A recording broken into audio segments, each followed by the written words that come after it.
Happy evening, everybody. Before we officially begin, I would request all of you to silence your devices with big beeps or buzzes.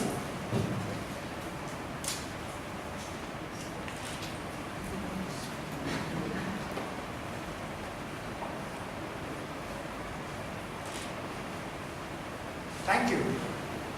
I once again welcome all of you to the largest and the second oldest club in the nation, Bangalore Toastmasters Club.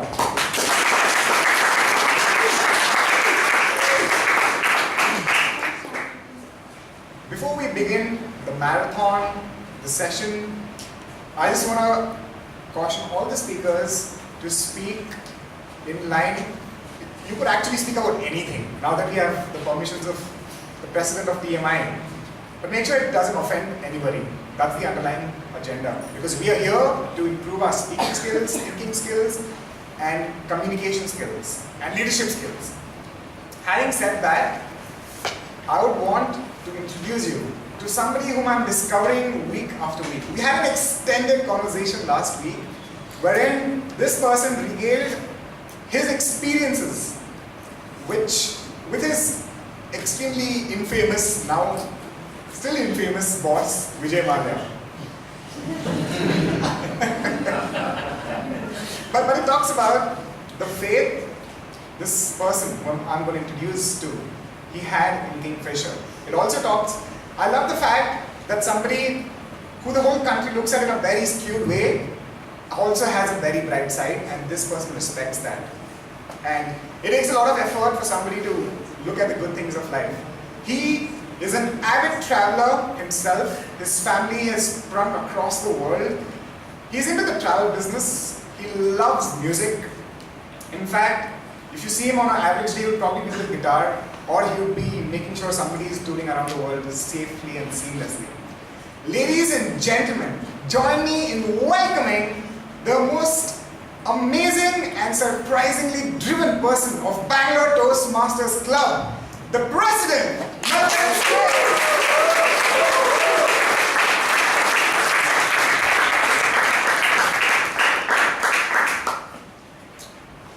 I call to order meeting 1129.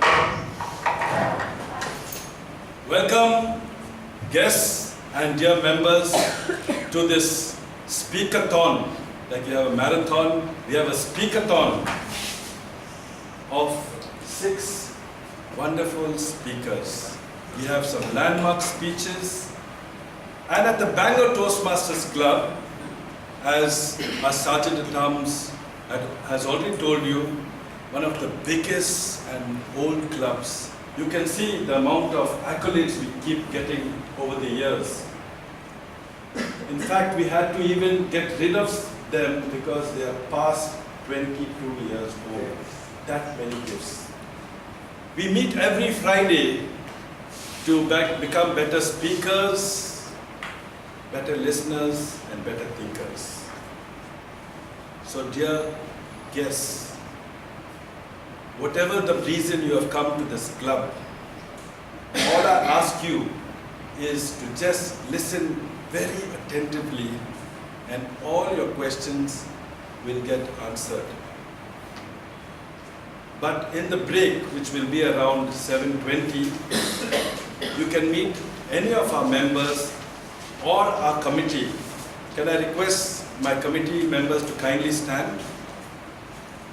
You can meet us during the break and get to know more about Toastmasters and about our club. Thank you. How many guests are here for the very, very first time? Put up your hands. Oh, there are quite a few. How many of you are guests? If you're a guest, kindly stand. All the guests kindly stand. Dear members, we have quite a few guests, and how do we welcome our guests?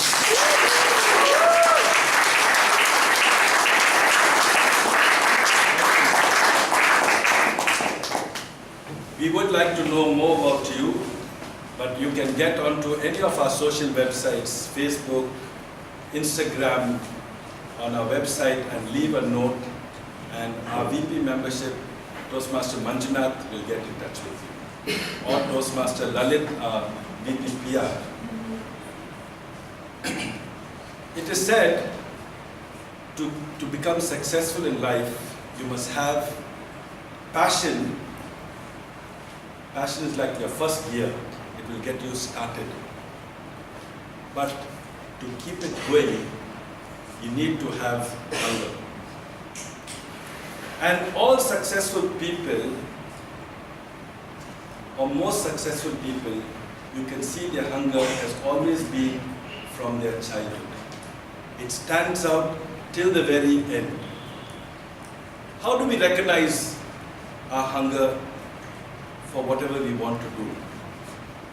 It will show in our lives, in how we care with people. At Toastmasters, which is a worldwide organization spread over 142 countries and having over 13,000 clubs, many people have benefited from this movement. As I said in the beginning, to become better speakers, listeners, and thinkers. And at our club, we have a lot of positive energy that drives people to come from far and wide. I happened to meet a few of the guests who have even come as far as Bellandur, and you know how difficult it is to come from Bellandur. So today, as I said, we have a speakathon, and you are going to witness a lovely lineup of speakers. And to take this meeting forward, but before we take this meeting forward, last meeting, meeting 1128, the minutes were uploaded. Can I request Shreyas to please tell us about the minutes? Thank you, President. Good evening, everyone. Good evening. The minutes of the meeting 1128 was published on September 28th, 21st, I mean, sorry. And no amendments or changes were received. And that's it. Back to you. So, it is a very Herculean task to publish the minutes even before the day is over.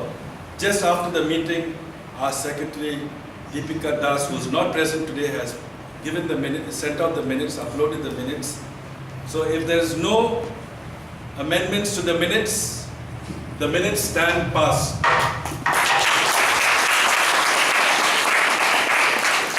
I'm going to have a small quiz. How many of you want to take this quiz on the minutes of the last meeting? Come on, let us see. Only members, I'm sure. How many of you want to take this quiz? I have a good prize for that. Put up your hands. I can't see anyone other than two people. Nobody wants to take this chance. Okay, I will take Sudipto. Stand up, Sudipto. I'm going to ask you 5 questions. If you get it right, who was the TOD of the meeting? Thank you. You may sit down. Come on. Shaji, please stand. You must put up your hand.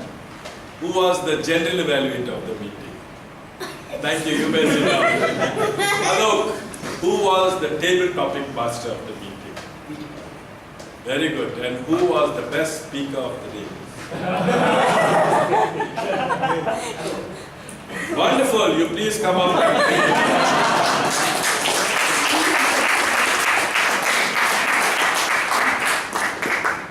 Indeed, Alok was the best speaker. The table topic master was Deepika. The TOD of the day was Rajesh, and the general evaluator Jaina. So it pays to keep attention and to follow the minutes, especially if you're not there. And I'm hoping those of you who were there, at least remember it now. To take this meeting forward, we have a person who I said to him, I see a big opportunity in you to become international speech contest, in the international speech contest. And somehow I want to see that this person is of that caliber who speaks with par excellence. He is a trainer at Bloomberg, who I was fortunate to be in his committee as the VP membership. And we had a lot of discussions, many of them heated, but believe me, most of them were very healthy.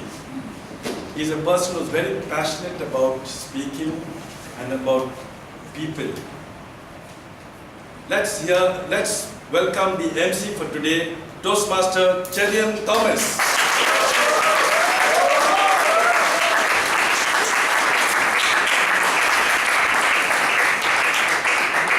Thank you, Mr. President. Good evening, everyone. Good evening. And welcome to Bangalore Toastmasters Club.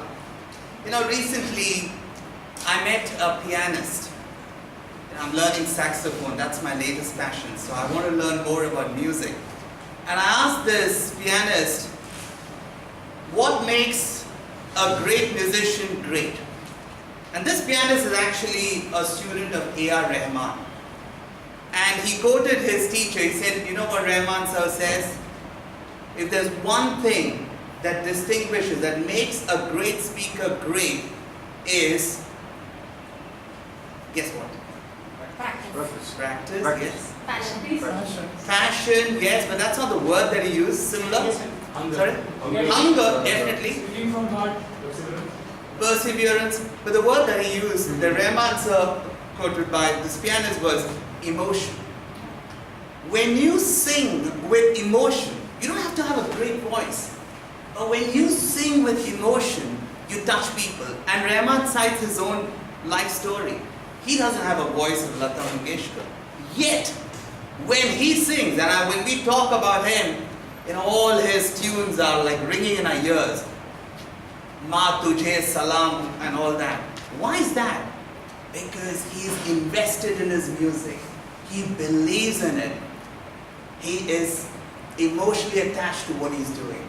And when I look at speakers, and I've been interested in public speakers ever since, can you believe it, the age of 5. That was about half a century ago. And truly, today's theme, your childhood hunger is the one that never leaves you. Look back at what you really wanted when you were young. And when I was young, my first speaker that I was captivated by was my principal. Every morning he would come up and the way he speaks, it's still ringing in my ear. And then of course when I started working, I'm a journalist. For about 2 decades I was hardly speaking in public forum. I was writing and reporting. And now of course I'm a trainer, which requires a lot of speaking, and I'm so happy because I could connect with that passion that I had when I was young. And now when I look back at all the speakers who impressed me, one quality that all of them had was that when they came up on stage, they weren't just speaking for the sake of speaking. They believed in what they said. They spoke because they wanted you to believe in what they are saying. In the early part of the 20th century, when the founder of Toastmasters Club, and who is that? Guess, do you know who started Toastmasters? Yes? Ralph Smedley, excellent. By the way, we would love to get that picture. Ralph Smedley. In the early part of the 20th century, that was when Ralph Smedley was putting together his ideas on public speaking. And in those days, oratory was all about rhetoric, dramatic body language, and thunderous delivery. Because there was no public address system or microphones. People would gather in town halls, in theaters, in churches, and they would expect the speakers to shout out their message.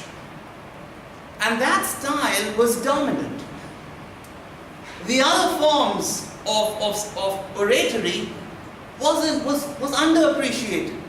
And a classic example was in 1863. Do you know what happened in 1863? Something riveting in the world of public speaking. Microphone, okay. Sorry? Abraham Lincoln. Okay, 1863. One of the greatest speeches that changed the world. Not Martin Luther wasn't born then. 1863, the Gettysburg National Memorial was dedicated. And in those days, the most famous speaker in America was a man called Edward Everett. And he was invited to give the keynote address. And he regaled the audience with grand verbiage for 2 hours. And the next speaker was President Lincoln. And when President Lincoln came up, he spoke in a very low tone. His speech was just about 2 minutes. And when he turned around to sit, there was a complete stunned silence in the audience, because obviously they're used to hearing long speeches. And one of the journalists leaned forward and asked Lincoln, "Is that all?" And he said, "Yes, for the moment." And guess what? After a few decades, and now after 150 years, which speech do you recall? Edward Everett or Lincoln's Gettysburg Address? Lincoln's Gettysburg Address. And perhaps it's because Lincoln's speech carried more passion, more emotion, more sincerity. And we could all be like that thanks to this wonderful forum called Toastmasters. We can use this stage to practice that. Toastmasters is now more than 90 years old. There are many clubs around the world. And in any Toastmasters meeting, you've got 3 sections. You've got the prepared speech section where speakers come up and speak based on the guidelines of the Toastmasters manual. You've got table topic session, which is impromptu speaking. Think on your feet. You'll be called out to speak for 2 minutes on a topic that's given to you on stage. And at the end of the session, you've got the feedback session, where Toastmasters, our peers, evaluate the prepared speech speakers. So that's how we learn in Toastmasters. We learn by practice and by getting the feedback from our peers in the audience, among our Toastmasters. And today, we do not have the table topic session. We've got, as the President said, we've got the speaker-thon. So we've got 6 dazzling speakers out there. And the person who's going to lead us with the evaluation is called the General Evaluator. And this evening's General Evaluator is a special person.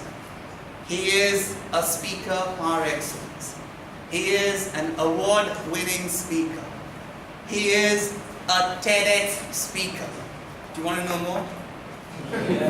He is a path breaker. He is a trailblazer.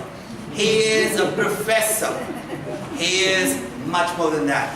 Please help me welcome the General Evaluator of this evening, Dr. Rajdeep Manwani.